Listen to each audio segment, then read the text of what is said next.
Hello friends, welcome to seed learnopedia. कैसे हैं आप सब? मैं आपके लिए लेकर आया हूं 25 जून के कुछ इंपॉर्टेंट करंट अफेयर्स। अगर आपने हमारे प्रीवियस वीडियोस नहीं देखे तो जाकर जरूर देखिएगा और हमारे चैनल को लाइक शेयर सब्सक्राइब जरूर कीजिएगा। और इस वीडियो को भी अंत तक देखिए ताकि आपको नई नई चीजें सीखने को मिले, जिससे आपके एग्जामिनेशन की प्रिपरेशन में आपको बहुत ज्यादा मदद मिले। तो चलिए शुरुआत करते हैं आज के पहले सवाल से। आज का पहला सवाल है, विच of the following became India first airport? कौन सा ऐसा नीचे में से है जो इंडिया का पहला एयरपोर्ट बनाए to run entirely on renewable power? पूरा रिन्यूएबल पावर से चलेगा वो। कौन सा है? Mumbai airport, Bangalore airport, Kolkata airport या फिर दिल्ली एयरपोर्ट? तो सही आंसर यहाँ पर दिल्ली एयरपोर्ट, जो कि जून 2022 में क्या हो गया है? जून 2022 इसमें क्या हो गया है? ये फुल्ली ऑन रिन्यूएबल पावर, जहां पर ये हाइड्रो प्लस सोलार दोनों चलेगा। हाइड्रो प्लस सोलार दोनों चलेगा, जिससे ना हमारा जो गोल है, ठीक है, जिसका गोल क्या है हमारा? Zero, net zero carbon emission. Net zero carbon emission की मतलब जो कार्बन एमिशन है, होता है, ठीक है, उसको कम करना है, उसको नेट जीरो कर देना है। कब तक? 2030 तक के। उस गोल को इससे फायदा मिलेगा, क्योंकि इंडिया में अब जो है फर्स्ट एयरपोर्ट बन चुका है जो एंटायरली क्या पे चल रहा है? रिन्यूएबल पावर पे चल रहा है। 2015 में एक बार क्या हुआ था, कोचीन को भी इन्होंने शुरुआत किया था थोड़ी दिनों के लिए, किस चीज पर? सोलार पे चलाने के लिए। ठीक है, तो आपको ध्यान रखना है कि पहला कौन सा है? दिल्ली। चलिए अगले सवाल पे चलते हैं। When is international Olympics day is observe? देखिए, ओलंपिक्स बहुत जो है इंपॉर्टेंट खेल होते हैं, इंपॉर्टेंट गेम्स होते हैं, तो आपको याद रखना पड़ेगा कि इंटरनेशनल ओलंपिक डे कब मनाया जाता है। वो मनाया जाता है जून 23 को, 23rd of June। ये सही होगा यहाँ पे आंसर। देखिए, 1894 में क्या हुआ है? इंटरनेशनल ओलंपिक कमेटी, ठीक है, इंटरनेशनल ओलंपिक कमेटी, इसकी स्टैब्लिशमेंट हुई थी 23 जून को, और इसी दिन को सेलिब्रेट करते हैं इंटरनेशनल ओलंपिक डे। ठीक है, इस बार की थीम क्या थी? इस बार की थीम थी together for a peaceful world. Peaceful world, ठीक है। पहला ओलंपिक डे कब मनाया गया था? ये मनाया गया था 1948 में। देखिए, इंटरनेशनल ओलंपिक कमेटी तो 1894 में बनी थी, ठीक है, 23 जून को उसके ऊपर ओलंपिक डे मनाया जाता है, पर पहला ओलंपिक डे मनाया गया था 1948 में पहली बार। ठीक है, और इंटरनेशनल ओलंपिक कमेटी के हेडक्वार्टर्स कहां पर है? तो ये है लजान लजाने। ठीक है, चलिए अगले सवाल पे चलते हैं। Which city top recently release global liveability index? ठीक है, देखिए, लिवेबिलिटी मतलब कहाँ रहने की जो आपकी कंडीशंस है ना, जहां इंसान अच्छे से लिव कर सकता है, ठीक है, जहां उसकी कंडीशंस बहुत अच्छी है, जहां पर उसको नौकरी मिल रही है, जहां पर उसको बाकी लग्जरीज मिल रही है, जहां पर उसको सारे सुख सुविधाएं मिल रहे हैं, तो ऐसी कौन सी सिटी है जहां पर रहना बहुत आसान है? ठीक है, सबसे पहले तो आपको पता होना चाहिए कि ये इंडेक्स कौन रिलीज करता है। तो ये रिलीज करता है economics intelligence unit. Economics intelligence unit हर साल करता है। ठीक है, तो इसमें किसने टॉप किया है? तो इसमें टॉप किया है वियना ने। वियना जो है ये आपका ऑस्ट्रिया, ऑस्ट्रेलिया नहीं, ऑस्ट्रिया, यूरोपियन कंट्री, उसका कैपिटल है। और ये जो है सबसे लिवेबिलिटी कंट्री है, मतलब यहां पर जाकर आप रह सकते हैं, यहां पर कोई दिक्कतें आपको नहीं होगी, बहुत अच्छी कंट्री है, सिटी है रहने के हिसाब से। ठीक है, उसके बाद अगर आप देखा जाए तो सेकंड नंबर पर क्या है? ऑकलैंड है। ठीक है, इंडिया की कोई है क्या? इंडिया की इंडिया की कंट्रीज इस लिस्ट में है? हाँ बिल्कुल है, दिल्ली जो है 104वें नंबर पर है, मतलब कि आइए दिल्ली में रहिए, 104वें नंबर पर है, पर उससे ऊपर 103 कंट्रीज सिटीज है। मुंबई जो है वो 141 पे, 141 पे। ठीक है, बॉटम पे कौन है? ठीक है, कभी कभी टॉप तो पूछता है, बॉटम भी पूछ लेता है कि बॉटम पे कौन है। ठीक है, सबसे लास्ट पे लिस्ट में है डमास्कस। डमास्कस, ये देखिए, ये सीरिया का जो है कैपिटल है, तो वहां पर तो सीरिया में आपको पता है किस तरीके के हालात होते हैं, तो वहां पर रहने लायक जगह तो नहीं है, इसलिए वो सबसे लास्ट में है। चलिए अगले सवाल पे चलते हैं।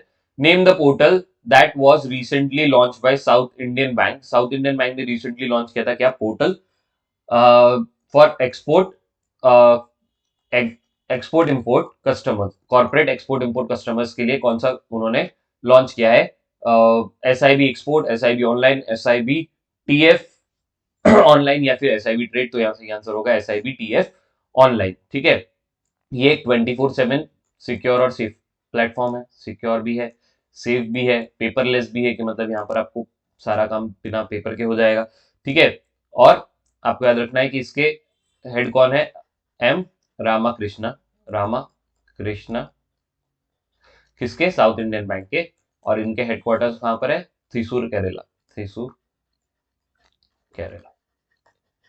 ठीक है, चलिए अगले सवाल पे चलते हैं। Which bank acquired 9.9% stake in NBFC Swakarma finance. देखिए स्वकर्मा फाइनेंस जो है ये एक एनबीएफसी है, ठीक है, जो कि फाइनेंशियल सोल्यूशन और माइक्रो फाइनेंस में डील करती थी, माइक्रो फाइनेंस, ठीक है, इसमें डील करती थी। और ये जो है खासकर एमएसएमई जो है, आपके स्मॉल बिजनेसेस जो है उनके लिए लोन्स वगैरह प्रोवाइड करने का काम करती थी। ठीक है, तो यहां पर क्या हुआ है, अभी रिसेंटली डीबीएस बैंक ने क्या किया है, इसका 9.9% स्टेक एक्वायर कर लिया है। डीबीएस से आपको पता होना चाहिए कि ये 1994 में स्टैब्लिश किया गया था। इसके इंडियन हेडक्वार्टर्स मुंबई में है, और अभी फिलहाल इसके जो हेड चल रहे हैं वो है सुरोजित सोम, सुरोजित सोम।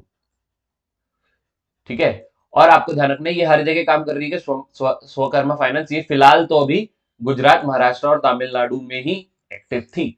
ठीक है, और अब जिसके 9.9% शेयर किसने एक्वायर कर लिया, डीबीएस बैंक ने। ठीक है, चलिए अगले सवाल पे चलते हैं। GOI to ban use of single use plastic from. ठीक है, सिंगल यूज प्लास्टिक जो है, सिंगल यूज प्लास्टिक का मतलब होता है जो एक बार यूज करे फेंक दे उसको, दोबारा उसको यूज ना कर पाए हम लोग, इस तरीके का जो प्लास्टिक है उसका यूज जो है गवर्नमेंट ऑफ इंडिया ने बैन कर दिया है। कौन सी डेट से, 1 जुलाई, 1 अगस्त, 1 सितंबर या 1 अक्टूबर। तो सही आंसर है यहाँ पर 1 जुलाई, 1 जुलाई से ही आपको बंद करना पड़ेगा इस सिंगल यूज प्लास्टिक का। क्या क्या नहीं कर सकते आप, प्रोडक्शन भी नहीं कर सकते, आप सेल नहीं कर सकते, ठीक है, आप इंपोर्ट भी नहीं कर सकते, मतलब मंगवा भी नहीं सकते बाहर से, आप स्टोर करके भी नहीं रख सकते, आप डिस्ट्रीब्यूट भी नहीं कर सकते, मतलब आप कुछ नहीं करोगे सिंगल यूज प्लास्टिक का। ठीक है, चलिए अगले सवाल पे चलते हैं। Who has been appointed as Director General of National Investigation Agency. ठीक है, इसका पूरा फॉर्म आपको याद रखना पड़ेगा, क्या है, नेशनल इन्वेस्टिगेशन एजेंसी। ठीक है, जैसा आपका सीबीआई होता है वैसे ही आपका एनआईए होता है। ठीक है, तो इसके नए डायरेक्टर जनरल किसको बनाया गया है, दिनकर गुप्ता, कुलदीप सिंह, आईसी मोदी या फिर प्रणय कुमार। तो सही आंसर है यहाँ पर दिनकर गुप्ता, जो कि पहले फॉर्मर पंजाब के डीजीपी रह चुके हैं, पंजाब के डीजीपी रह चुके हैं, इनको बनाया है यहाँ पर। और इनकी टर्म कब तक रहेगी, 2024 तक। ठीक है, देखिए नेशनल इन्वेस्टिगेशन एजेंसी के जो आपके डीजी थे वो थे वाईसी मोदी, जिनका रिटायरमेंट हो गया पिछले साल मई 2021। तब से ना ये पोस्ट खाली थी, तो किसी ना किसी को तो संभालना था, खाली तो रख नहीं सकते थे।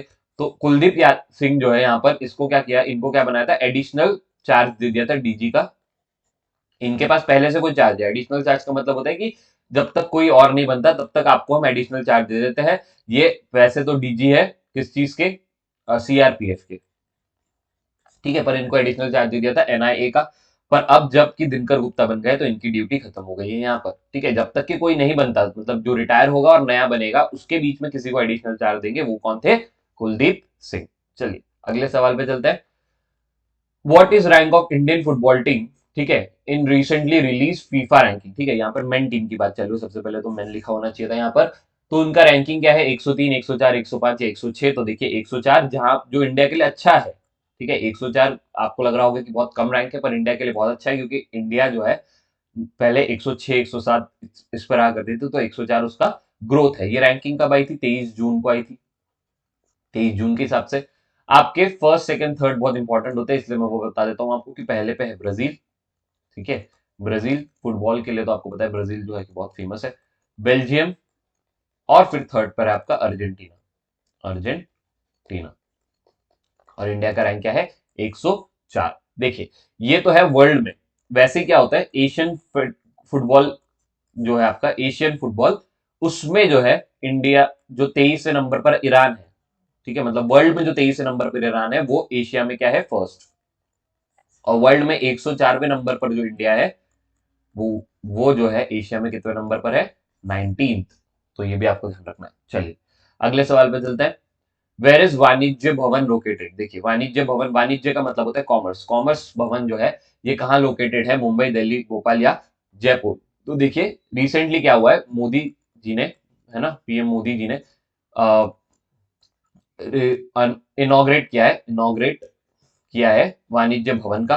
ठीक है, ये एक नया प्रेमाइस बना है, ये एक नया प्रेमाइसिस बना है किसका, ministry of commerce, ministry of commerce ये बना है दिल्ली में। ठीक है, मिनिस्ट्री के मोस्टली आपके सारे बिल्डिंग्स कहां पर होते हैं, दिल्ली में होते हैं। ठीक है, उसके साथ मोदी जी ने एक और चीज लॉन्च की है, वो है निर्यात पोर्टल। ठीक है, ये एक पोर्टल है, ठीक है, वेबसाइट टाइप। ठीक है, निर्यात का फुल फॉर्म मैं आपको बताता हूँ, national national import export record record for yearly analysis of trade,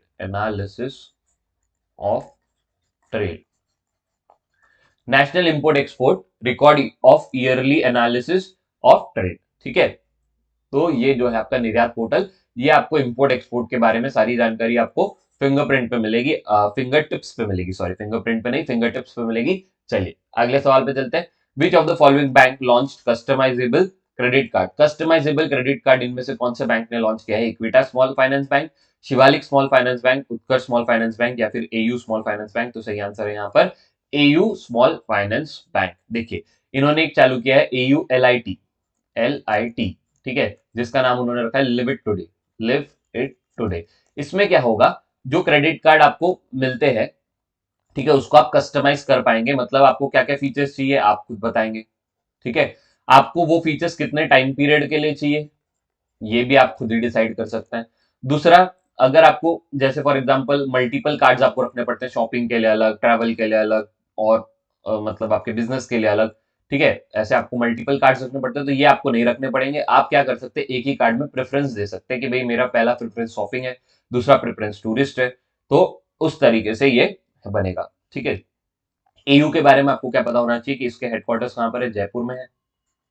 ठीक है, और इसके जो चीफ है वो है संजय अग्रवाल।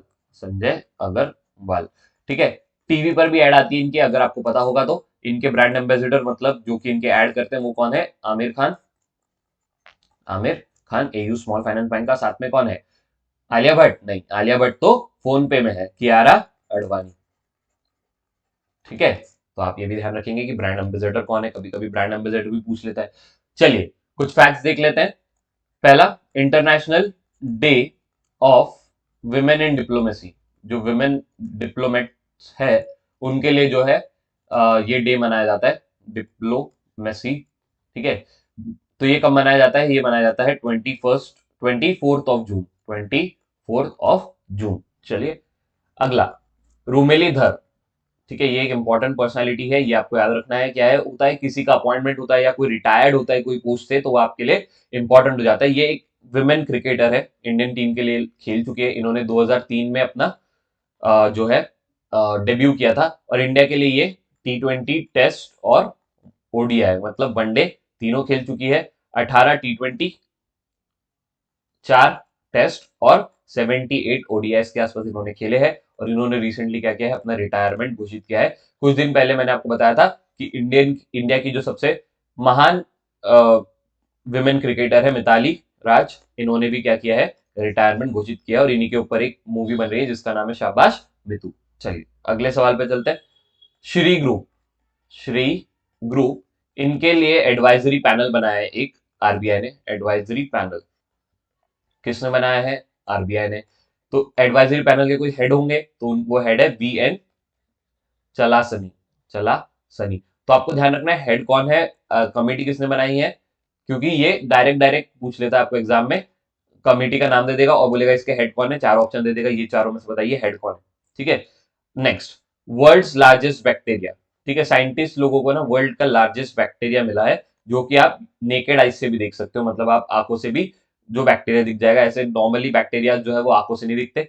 तो इस बैक्टीरिया का जो साइज है, ठीक है, ये ह्यूमन आईलैशेस के बराबर है, ह्यूमन आईलैशेस का बराबर जो है इसका साइज है। आईलैशेस मतलब पलके, है ना, तो उसके बराबर जो है ये है। और ये मिला कहां पर है, ये मिला है कैरेबियन मतलब वेस्ट इंडीज के आसपास के इलाके को कैरेबियन आइलैंड्स कहता है। तो कैरेबियन मैनग्रोव्स का जो इलाका है वहां पर मिला है वर्ल्ड का लार्जेस्ट बैक्टीरिया। अभी इसका नाम नहीं रखा शायद, इसलिए पता नहीं है। ठीक है, चलिए अगले सवाल पर चलते हैं। अगला आपको पता होना चाहिए कि गन कंट्रोल बिल, ठीक है, कि गन को बेचना, उसको में डील करना, उसको यूज करना, उस पर कंट्रोल लगेंगे हर जगह। तो ये गन कंट्रोल बिल कौन सी कंट्री ने पास किया है, तो वो है यूएसए। ठीक है, यूएसए में देखिए आप कितनी ज्यादा किलिंग्स होती है कि मतलब कोई भी जा रहा है बंदूक से उड़ा दे रहा है किसी को भी, तो उसमें कंट्रोल नहीं है। तो उससे कंट्रोल के लिए यूएसए में नया बिल ये पास किया गया है, गन कंट्रोल बिल। यूएस के सीनेट में ये पास हो गया है, जैसे आपका पार्लियामेंट होता है वहां पे सीनेट होता है। ठीक है, चलिए। उसके बाद वर्ल्ड बैंक ने $245 मिलियन किसके लिए दिया है, रेलवेज को, इंडियन रेलवेज को। किस चीज के लिए ये लोन है, किस चीज के लिए, कि भाई आप जो अपनी फ्रेट, लॉजिस्टिक, ठीक है, लॉजिस्टिक्स, फ्रेट्स और इंफ्रास्ट्रक्चर जो है, इसको क्या करिए, बढ़िया तरीके से, अच्छे तरीके से करिए। फ्रेट, लॉजिस्टिक और फ्रेट लॉजिस्टिक और इंफ्रास्ट्रक्चर। ठीक है, चलिए अगले सवाल पे चलते हैं। थैंक यू सो मच, इतना ही था आज के लिए। कल मिलते हैं कुछ इंपॉर्टेंट करंट अफेयर्स के साथ। तब तक आप हमारे चैनल को लाइक शेयर सब्सक्राइब कीजिए और हमें कमेंट करके बताइए कि आपको किस तरीके से लग रही है ये सीरीज, और देखते रहिए हमारे videos. Thank you so much.